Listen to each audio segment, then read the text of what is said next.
Welcome to another episode of Dad's Rules with Kevin Belzer, and there is a passenger here. Melissa Belzer's here joining me on my road trip. She's trying to figure out what we're going to talk about next, because all we're doing on these episodes, not all we're doing, but the majority of what we're doing on this car trip is playing car games to pass the time. And I would have to say, because we've been on the road now for 9.5 hours, it has gone way quicker just doing podcasts as we're doing it. Yeah. It's definitely passing time as far as I'm concerned. Yeah. So what do you have for us? Relationship deck. Okay, so we're going to do a deck. It's a best self deck, not a sponsor. And this one is the relationship deck. And it would be the thicker side. Yes. It's going to be the side you're going to pull So I'm just from. drawing from the front? You can pull from wherever in there. Okay. I think we randomly mixed them up anyway. Okay. So I think that's one that we shuffled. Okay. It's kind of fun. Okay, for better or for worse, we haven't done a card in a while. Yeah. This Around 20 episodes personal or so. development, I'm guessing.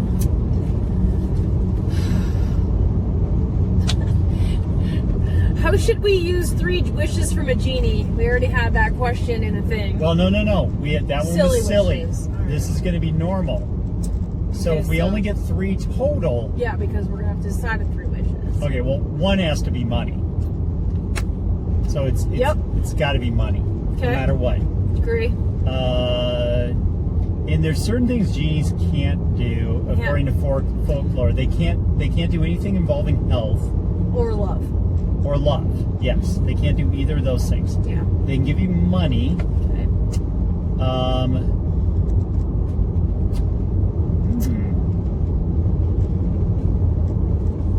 I wish our house could be into brand new.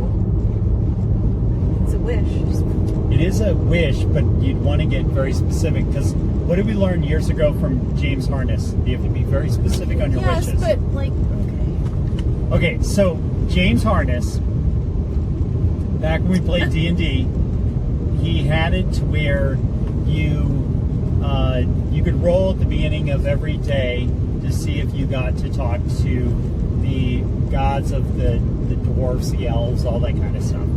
And if you did, the way the gods were treated in D&D is that you could get a wish. Okay? But James is very ornery. So what I did is, one time I rolled it, you had to roll a very specific number.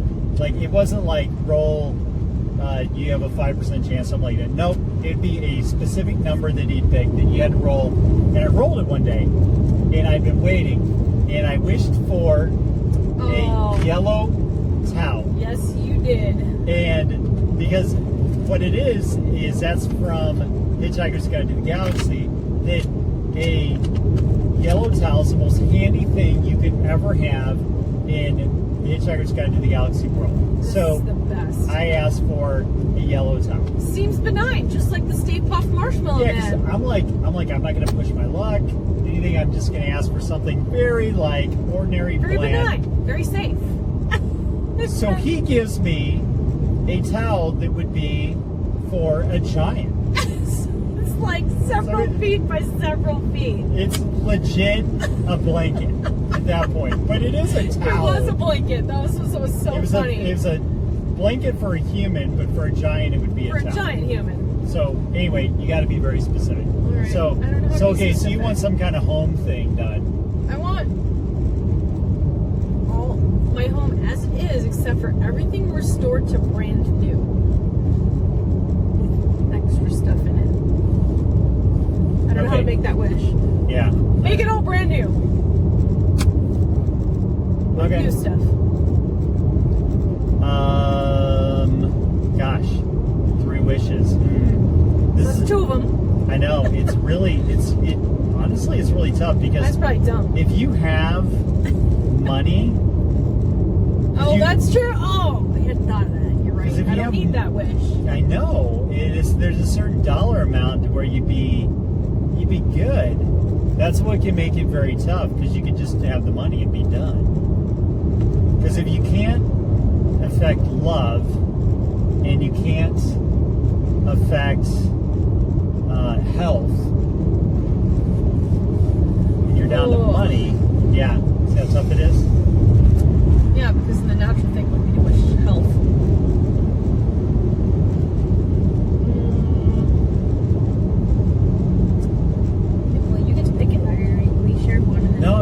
No, if you got a great idea, I'm I don't know if I do. Good to hear it because could I wish to be a world-renowned best-selling author. There you go. And I want that for you, right, so that's a good wish. And you could do world-renowned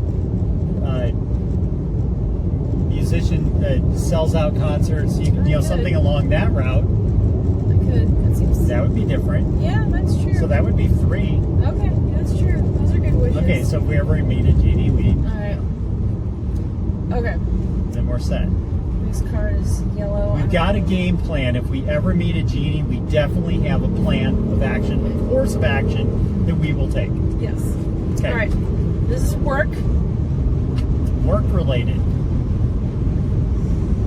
This deck is dumb. What does your work? How does your work fulfill you? How does my work fulfill me? Well, for me, I get to take people and make one of their biggest dreams come true, which is home ownership. So that's a pretty big deal. I get to help people with the largest financial decision that they will ever make and lead them from point A to point B, whether it's selling that asset or it's buying that asset. That's a pretty big deal. Mm-hmm. Yeah. So like the review I got the other day from somebody, just that made it worth it. Now, granted, I get paid for it too, but I also want to get paid in pats on the back. Yeah. Yeah. So we can do another one. Good job. We should have time. You don't have a comment on that? Oh, well. I mean, like, it depends. I mean, work. There's no job that will ever completely fulfill me. It just, because anything anything I truly love doesn't pay money, so I can't use that as a thing because everything I love doesn't pay. Well, so, you do Color Street. Well, I do, and that's probably the closest thing because I have so much fun with that. I love it when my friends come to me and go, "Hey, I have this problem with my nails." I'm like, "Hey, I have the things," or I'll be like, "Hey, this color looks good on you," and I said, and they're like, "Oh, it's amazing." So for me, it's like it fulfills my helping people side. But you could be making them happy. Right. You could make them feel more confident. Yes. This is probably the closest thing I've ever come. Beautiful. Yeah. This is the closest thing I've probably ever come to fulfillment. So there's that. Yeah. I think you can legit look at any job and you can spin it the importance of what you are. Yeah. So like somebody that does housekeeping assures that people staying in a hotel have a clean, safe environment for their family. Yeah, which is cool. Somebody at the reception desk has the ability to facilitate their needs. I mean, because you're the concierge to the paid clients. Yeah. That's true. Anything. A bank teller helps somebody with their finances. Yeah. And then you can go all the way up to the hoity-toity jobs out there. Yeah. And a lot of those jobs that people may frown upon and say there's no reward in that, there is if you choose to look at it from the positive of it and go, yes, this can be a stepping stone on to moving up into the company. Yeah. Or just learning, like we were talking about this before, like you look at the time that Bubba spent working at Brian's Black Mountain Barbecue, and he in the back got to learn from a chef how to work knives and prep properly and all that. And then when he went to Colorado, it actually helped him at one of his jobs he had there, because they're like, oh, you learned a skill. But at the time, because he was young and it was his first job, he really didn't understand that the opportunity that they'd set up for him with being able to work under a chef like that. Like I don't think it ever hit him how big of a deal it is to not only work under a chef, but work under a chef that actually is respectful. It has now. Huh? It has now. He does fully understand it. Yeah, now. but I'm saying at the time maybe you not won't at get first. it. But eventually it did hit him that, with all that. And we take for granted a lot of that. Like, you look at, like, early jobs I had. So, like, water break. So, like, early on, when early jobs I had, like, my first job was working at Little Caesars, and then working at Domino's and other pizza places in customer service. You learn the skill of how to deal with so many different personalities, and you learn customer service in general out of it. And learning customer service, learning how to deal with a lot of personalities, that's what life is all about. Because if you get, because when I moved into sales, it blew Nick, and it blew Nick's mind how much I was able to just move from person to person. I think it probably does with Phil too.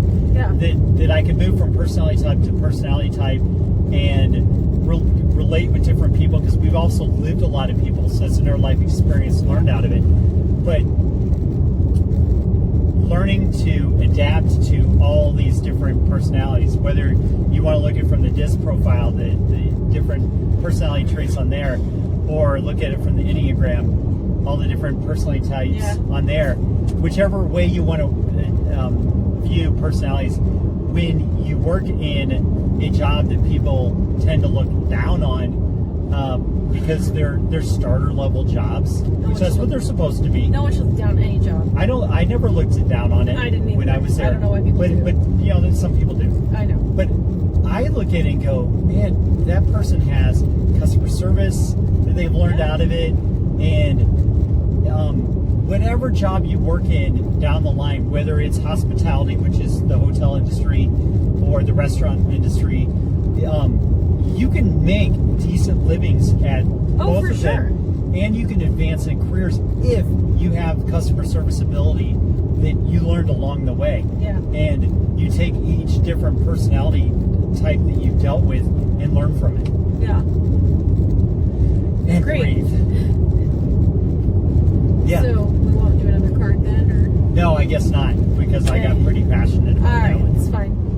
Well, you know, it's like there's a lot, because you'd said that, I don't know, but it's like, I think that it's actually kind of cool, like when you actually step back from it and take a bird's eye view of it. It's like there can be rewarding in any job, like even from, I'm going off again, but even like you stuffed envelopes for Phil out to past appointments we had, or people that he's following up with, or people he's trying to get in front of for the first time. Yeah. And like even this year, the amount of people that we've met from you doing that has led to us having the ability to sell their home or help them buy a home. So each cog matters. It does matter, and I know that matters. So that's why I like doing it. It makes it that I'm a wingman, and that's what I told people. I go, I'm a wingman. I'm an assistant. I like to go, okay, here, do these things, get it done. Great, check, check, check, check, done. It's work that doesn't come home with me or whatever. You know, like it's just done. So I like it. I do really well as a wingman. Well, and I think that's one thing too. Is Xander and I, we talk about all the time how working at the same restaurant, how that was by far our favorite job. He's like, that was the best place. Yeah, and you don't necessarily realize it at the time. Oh, I did, but he did too. So it's cool to have that in common. And it was like our favorite place. Yeah, I look at some of the restaurants I worked at, and some were just passing ships in the night. But then other ones, you're like, I had a really good time there. I had a really good time most of the places. Yeah. So we're gonna wrap it up there. Okay. We got through a few cards. Yeah. But we're gonna wrap it up there. If you like the show, like, share, review, leave feedback, subscribe, comment. Try to remember all the things while I'm driving. Hit the swag shop, dadsrealswag.com. Until next time, go out and be the kick-ass adult I know you all can be.